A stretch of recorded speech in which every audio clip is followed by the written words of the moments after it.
Prime Minister Narendra Modi made history this November when he became the first Indian Prime Minister to address the UK Parliament.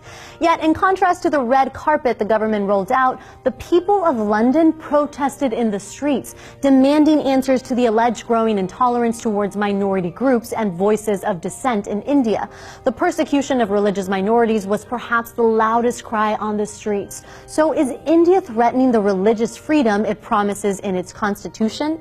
First, one major change in India that has affected the socio-political climate is its shifting demographics. While still a predominantly Hindu culture, India has seen the number of religious minorities rise, and along with it, anti-Muslim and anti-Christian sentiments, including within the Prime Minister's own party, the BJP. As one member of the BJP expressed, for the first time, the population of Hindus has been reported to be less than 80%. We have to take measures to arrest the decline. It is very important to keep the Hindus in majority in the country.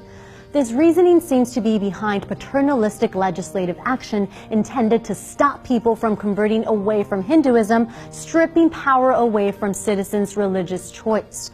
The bill threatened religious freedom under the guise of protecting against forced conversion, essentially arguing that individuals who converted from Hinduism to other religions were either forced or bribed to do so. Some BJP members have also publicly called on Hindu women to have at least 4 or 5 children to protect the Hindu religion.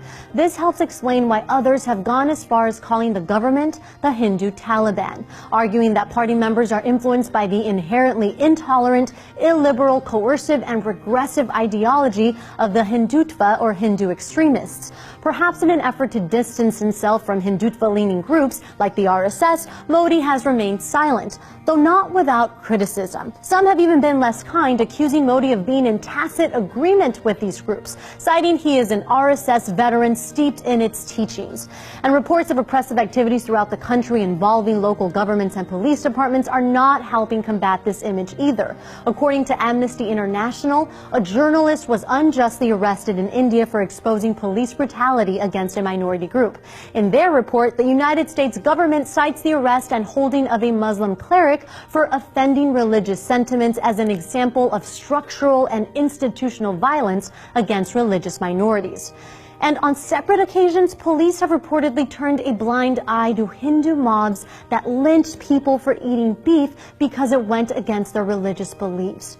But India's intolerance goes beyond religious conflict. India's image has been marred by rampant reports of rape and aggression towards women, silencing of minority voices, and removal of thousands of NGOs, which are seen as un-Indian.